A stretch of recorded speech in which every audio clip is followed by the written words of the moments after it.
Assalamualaikum warahmatullahi wabarakatuh. Perkenalkan, nama saya Ari Kurniawan dengan 2101012012333.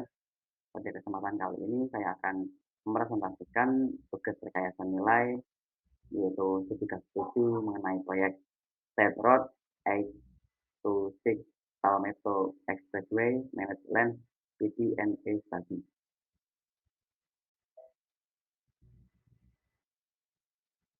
Pada presentasi kali ini, saya akan menjelaskan mengenai 6 pembahasan. Yang pertama yaitu mengenai penjelasan umum dan tujuan proyek. Yang kedua, metode value engineering.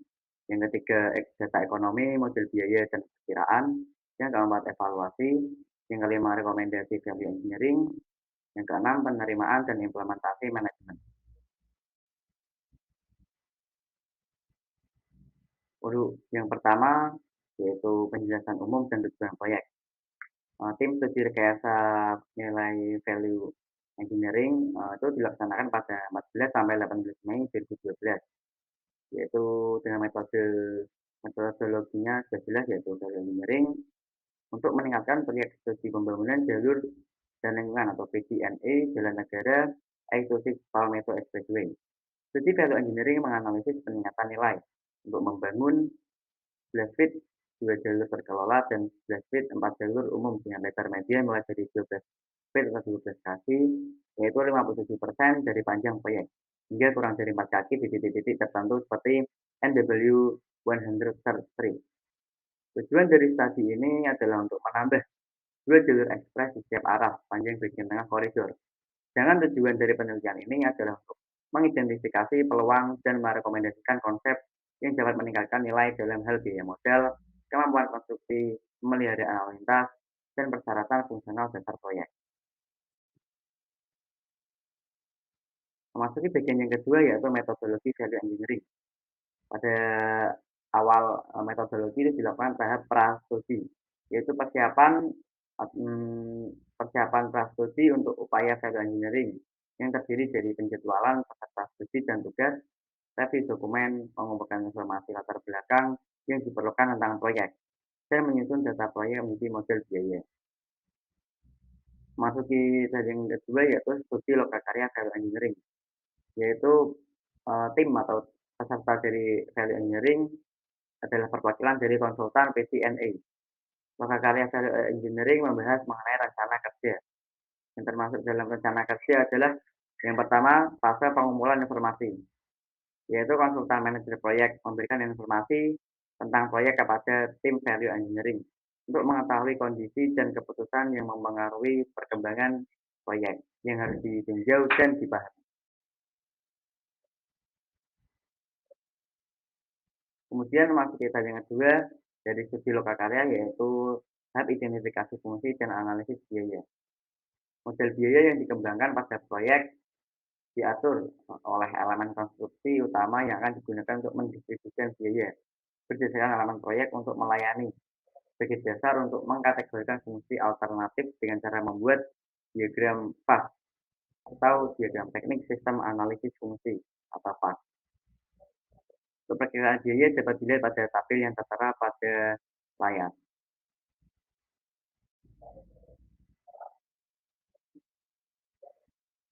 Kemudian untuk diagram FAS sendiri atau teknik sistem analisis fungsi, itu fungsinya untuk membantu merangsang anggota tim untuk berpikir dalam hal fungsi yang diperlukan.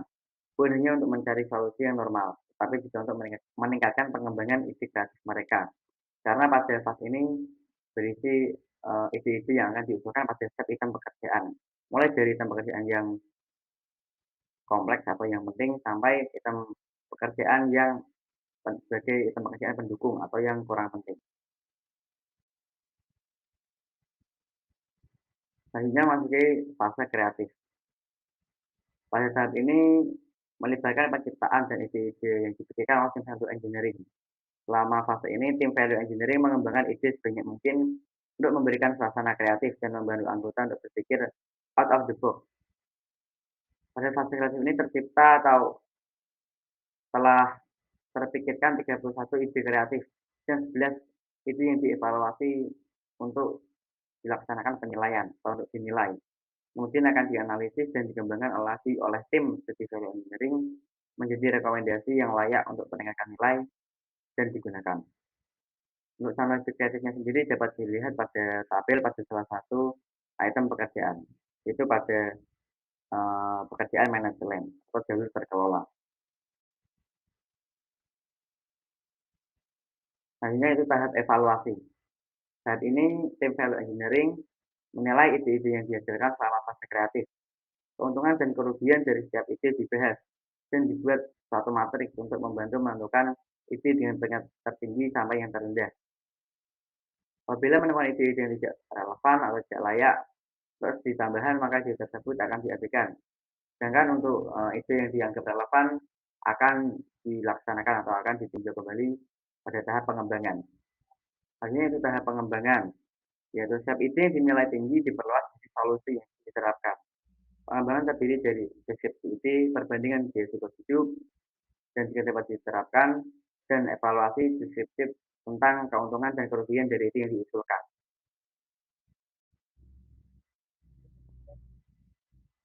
Pada tahap selanjutnya yaitu pasca studi. Pasca studi ini mencakup draft dan persiapan akhir laporan studi rekayasa nilai, serta diskusi dan rapat resolusi dengan personel FDOT atau dari manajer proyek. Yang termasuk dalam pasca studi ini yaitu yang pertama ada tahap presentasi dan laporan. Tahap akhir dari studi value engineering yaitu presentasi gagasan pada hari terakhir studi value engineering. Tim value engineering menyaring ide-ide value engineering sebelum salinan draft laporan disiapkan. Dan yang kedua ada tahap laporan akhir. Itu yang diterima ataupun ditolak sama-sama dijelaskan dalam laporan ini dengan persetujuan dari FDOC. Tim value engineering tersedia untuk menangani setiap komentar draft laporan akhir untuk dimasukkan ke dalam laporan akhir.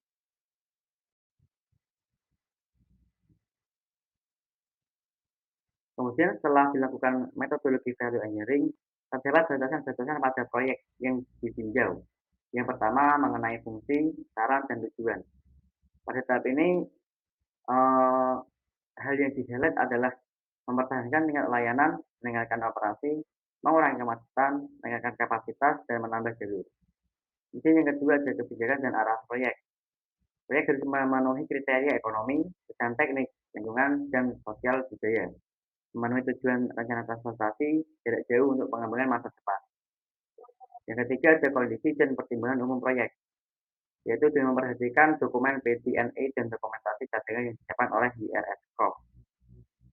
Yang keempat ada meninjau masukan dan pengamatan lainnya, yaitu tim tidak melakukan kunjungan lapangan dan hanya menggunakan Google Earth dan situs penilai properti karena ekstensif.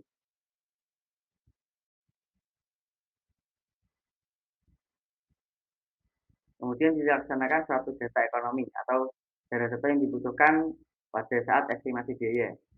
Data ekonomi yang perlu diperhatikan untuk pelaksanaan estimasi biaya adalah yang pertama setahun analisisnya yaitu 2012. Ini ada economic planning life, yaitu 30 tahun dimulai pada tahun 2014, dengan diskonto atau bunga itu 5%, inflasi atau inflasi 3%.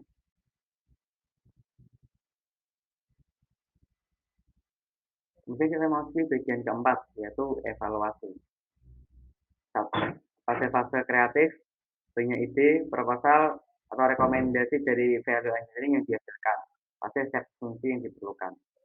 Ide-ide ini dibahas dan dievaluasi untuk selanjutnya ditentukan mana ide yang akan digunakan. Setelah proses evaluasi, tim PE mendefinisikan kembali beberapa ide kreatif sebagai pertanyaan untuk desainer sehingga akan dihasilkan satu saran desain supaya ide lebih maksimal. Gagasan yang menjadi saran desain atau pertanyaan desain yaitu tim value engineering memberikan saran untuk konsultan desain dan selanjutnya akan dipertimbangkan oleh FDOC.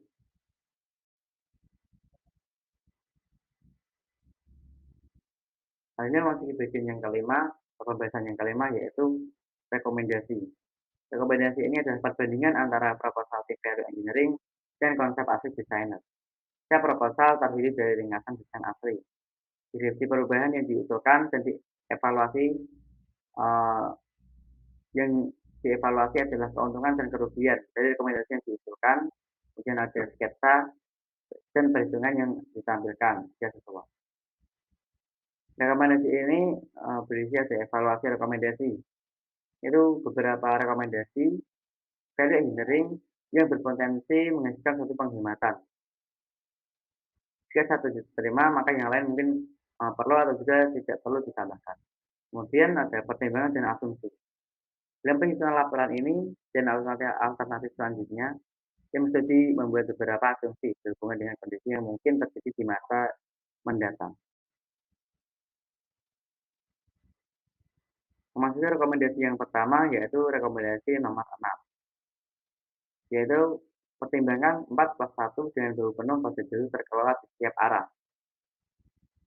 Ada dua alternatif, yaitu yang pertama alternatif pilihan. Analis dokumen PDNE menunjukkan ada dua jalur terkelola panjang 11 feet dan 4 jalur yang panjang 11 feet pada jalur penggunaan umum dengan median lebar variabel mulai dari 12 feet hingga kurang dari 4 feet. Pada titik tertentu seperti pada NW 100 Street, area tertentu memiliki jalur tambahan untuk akses ke jalur yang dikelola dan satu area menunjukkan 2 jalur yang dikelola dan hanya 3 jalur penggunaan umum. Untuk terminal ML saat ini atau managed lane berada di selatan SR X36 dengan koneksi ke sistem managed lane dari SR X36 timur dan berada di area NW25ST dan NW36. Selanjutnya untuk titik akses perantara di utara pada SR27 sebelum NW100 dan sistem managed meluas dan berakhir setelah simpang susun I75 menjadi landai sistem baru ke NB dari SB175. Selanjutnya untuk alternatif value engineering sendiri yaitu distrik dapat mengimplementasikan panjang 11 kaki terkelola dan kontinu panjang 12 feet atau 12 kaki berjalan dari SRX Risik ke utara persimpangan I75. Tidak diperlukan perlebaran untuk fase ini yang hanya membutuhkan pengecatan, delineator, dan infrastruktur tol. Pada ini terdapat gambar desain rekomendasi yang dapat terlihat pada gambar. Gambar desain ini terdapat keuntungan dan kekurangan. Yang pertama adalah keuntungannya sendiri biaya awal yang rendah, implementasi segera, belum aktivitas diizinkan, kemudian ada dampak operasional yang lebih sedikit dalam memisahkan perbedaan kecepatan dan jenis kendaraan, karena tidak adanya truk, kemudian menyediakan pengantar managed lane untuk Palmetto Expressway, dan dapat memberikan aliran pendapatan awal, itu 4 bulan setelah pemberitahuan dilanjutkan. Kekurangannya sendiri yaitu adanya kekhawatiran pada arus lalu lintas yang bergerak karena proyek ini membuat lalu lintas bergerak secara lambat yang mempengaruhi arusnya lalu lintas itu sendiri. Ini ada jalur terkelola tunggal dalam dilakukan sebelumnya di Florida. Kemudian ada pemeliharaan delineator yang bermasalah. Untuk perhitungan biaya pada rekomendasi ini dapat dilihat pada gambar.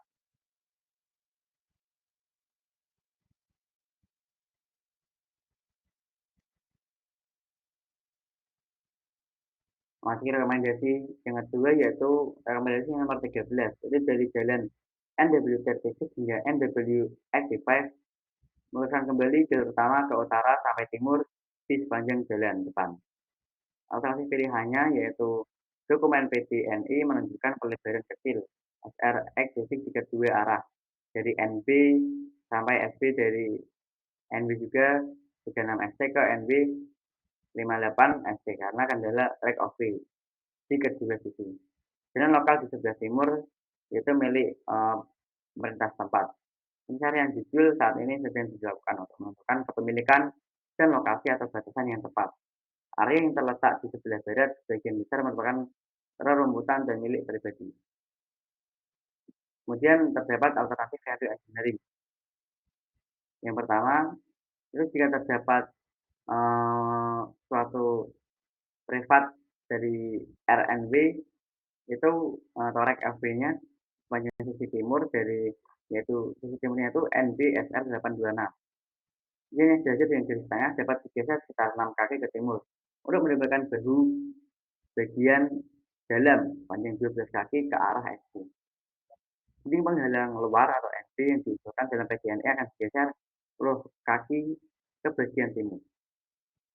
Jadi akan mengakomodasi pergeseran secara sejajar pada garis tengah sepanjang 6 kaki, ditambah 4 kaki lainnya. Dan juga meningkatkan bahu bagian dalam pada NB menjadi 12 kaki. Dan perimeter yang ada sedikit berkurang karena sebagian besar penataan kembali panjang 10 kaki akan jatuh di atas area yang berumput. Dinding median yang ada dilepas dan diganti dengan dinding median yang tingginya bervariasi. 23 tiang lampu dan 2 struktur tanda atau 1 bentang sepanjang SB dan 1 kepala matil serta sepanjang median akan berpengaruh oleh pergeseran garis tadi. Untuk gambar desain dapat dilihat pada gambar terdapat keuntungan dan kekurangan, yaitu untuk keuntungannya sendiri secara signifikan meningkatkan lebar bahu bagian dalam di 12 kaki pada kedua arah lalu lintas. Kedua, operasi lalu lintas, arus, dan kecepatan akan sangat meningkat. Tanggap darurat akan meningkat secara signifikan. Pengecualian atau variasi dieliminasi untuk lebar bahu di area ini. Jalur ekspres akan lebih jarang ditutup. Namun untuk kekurangannya sendiri yaitu meningkatkan biaya konstruksi serta waktu konstruksi dan peliharaan lalu lintas. Rekonstruksi dinding penghalang median untuk 4.000 kaki ke timur. Sedikit modifikasi pada jalan lokal untuk mengakomodasi pelebaran. Yang rekonstruksi dinding median akan menambahkan juga pergeseran MOT tambahan. Perhitungan biaya pada rekomendasi ini dapat dilihat pada layar. Dengan konstruksi total sebesar $1.282.564. Ini rekomendasi yang ketiga yaitu rekomendasi nomor 16, yaitu di persimpangan I-75 penjajaran jalur atau penjajaran jalur utama harus dimodifikasi untuk memungkinkan jalur bagian jalan sepanjang 10 sampai 12 kaki. Alternatif pilihannya sendiri yaitu PGNE menunjukkan konstruksi yang signifikan pada persimpangan SR 826 dan I-75. Berjalan layang dua jalur dari I-75 ke SR 826 SB dan NB itu satu jalur di setiap arah. Diusulkan bersama dengan konstruksi SR 826 SB untuk menyesuaikan semua gerakan yang terkait pada protokol ini. Rataan SB digeser ke barat. Alignment SB baru ini menambahkan beberapa jalur SB di atas kanal yang ada. Agar tidak berdampak pada jalan perimeter existing, kanal akan dipersempit dan dinding kepala curah akan ditambahkan di sepanjang kedua tepian kanal. Hasil akhir dari flyover I-75 baru sepanjang median SL 826 mengurangi lebar bagian dalam di kedua arah menjadi hanya 4 kaki. Untuk alternatif dari engineer-nya sendiri yaitu mengubah kanal menjadi gorong-gorong, kemudian menggeser jalur SB di atas gorong-gorong ke barat untuk mendapatkan atau untuk menambah bahu bagian dalam menjadi 10 sampai 12 kaki. Pergeseran ini tidak akan berdampak pada jalan perimeter existing. Untuk dinding sepanjang 800 kaki sepanjang 2 tepi kanal yang diusulkan dalam PTN ini akan dilepas dan gorong-gorong setinggi 1.600 kaki akan dipasang. Pergeseran ini juga memungkinkan bagian dalam dan luar NB ditingkatkan menjadi 10 sampai 12 kaki. Untuk gambar desain rekomendasi 16 dapat dilihat pada gambar. Terdapat juga keuntungan dan kekurangan pada desain ini. Untuk keuntungannya menambah lebar bahu di semua arah lintas untuk setiap jenis lajur. Operasi lalu lintas atau aliran dengan kecepatan lintas akan meningkat. Pengecualian dihilangkan untuk lebar bahu. Darurat akan meningkatkan secara signifikan. Untuk jalur ekspres akan lebih jarang ditutup. Untuk kekurangannya sendiri yaitu meningkatkan biaya konstruksi, meningkatkan waktu konstruksi, membutuhkan pemilihan gorong-gorong yang panjang, yaitu maintenance gorong-gorong, sehingga dapat mempengaruhi perizinan. Perlu dikoordinasikan dengan lembaga perizinan. Perhitungan biaya dapat dilihat pada layar dengan konstruksi total pada rekomendasi ini sebesar $3.427.640.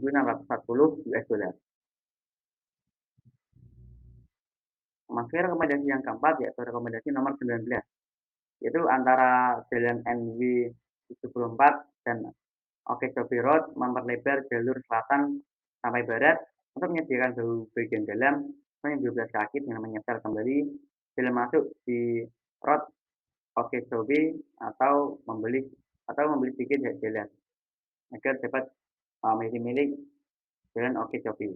Alternatif pilihannya yaitu, dokumen PJNE menunjukkan panjang 4 kaki, berbagai jendela untuk jalur terkelola pada arah selatan, jadi utara yaitu pada jalan Enwich 74 Street ke selatan Okeechobee Road. Untuk alternatif value engineering-nya sendiri yaitu memperluas 8 kaki ke barat untuk menghasilkan 12 kaki dalam bahu dan penghubung di Okeechobee Road ke SR 826 SD perlu dimodifikasi seperti yang ditunjukkan pada grafik. Jika kamu modifikasi ini dapat diterapkan atau tidak. Untuk gambar rekomendasi nomor 19 dapat dilihat pada layar. Terkait keuntungan dan kekurangan. Yang pertama, keuntungannya meningkatkan lebar bagian dalam 4 feet hingga 12 feet, memungkinkan kendaraan penyandang cacat atau rusak ke jalan tanpa mengganggu operasi lalu lintas. 12 kaki bahu memberikan kondisi yang lebih baik daripada 4 kaki. Kekurangannya meningkatkan biaya, meningkatkan pemeliharaan lalu lintas selama konstruksi.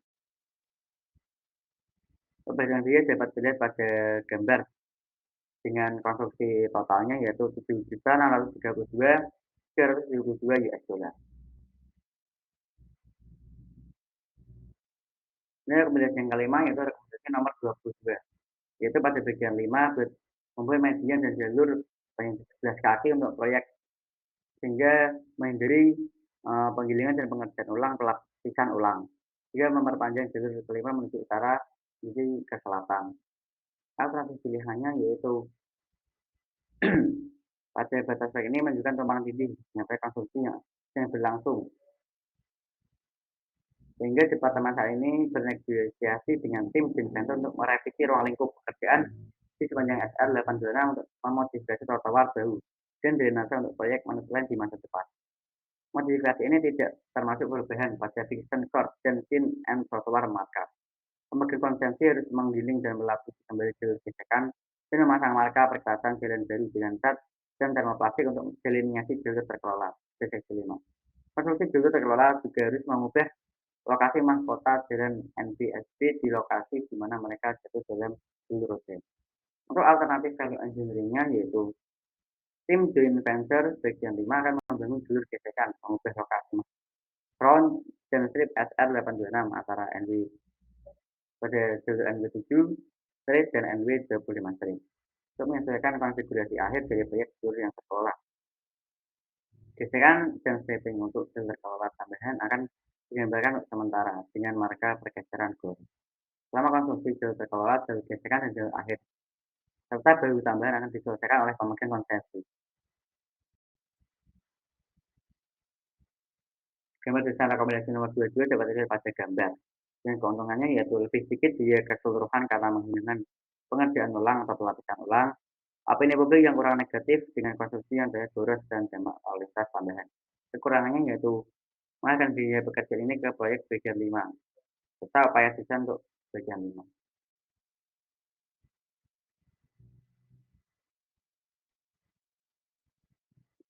Setelah rekomendasi yang telah diusulkan, dengan biaya dari rekomendasi dan pada tahap metodologi kemudian ditotal sehingga konstruksi totalnya yaitu 940.416 US dollar.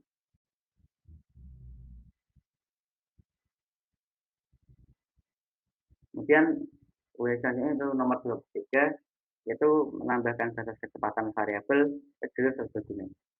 Oleh pilihannya yaitu dokumen alternatif PTNE menunjukkan jalur yang dikelola dengan tol bervariasi dengan kecepatannya. Alternatifnya itu memanfaatkan batas kecepatan variabel sebagai jalur serbaguna untuk mengolah arah lalu lintas yang lebih baik. Direkomendasikan untuk memasang rambu batas kecepatan.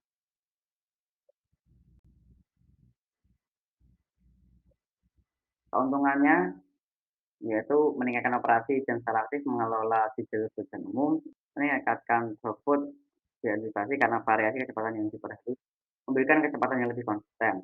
Kekurangannya peningkatan biaya serta konsep baru untuk wilayah dan penerimaan publiknya. Untuk perhitungan biaya pada tahap ini, konsep totalnya itu 5.451.891.000 US dollar. Masih bagian yang terakhir yaitu penerimaan dan implementasi manajemen. Ini berisi ringkasan rekomendasi, dari 5 rekomendasi yang telah diusulkan itu di total biayanya. Sehingga nanti akan dihasilkan suatu, pemilihan rekomendasi yang efektif pada proyek ini. Mungkin, sekian dari presentasi yang dapat saya sampaikan. Mohon maaf apabila terdapat kekurangan dan salah kata. Assalamualaikum warahmatullahi wabarakatuh.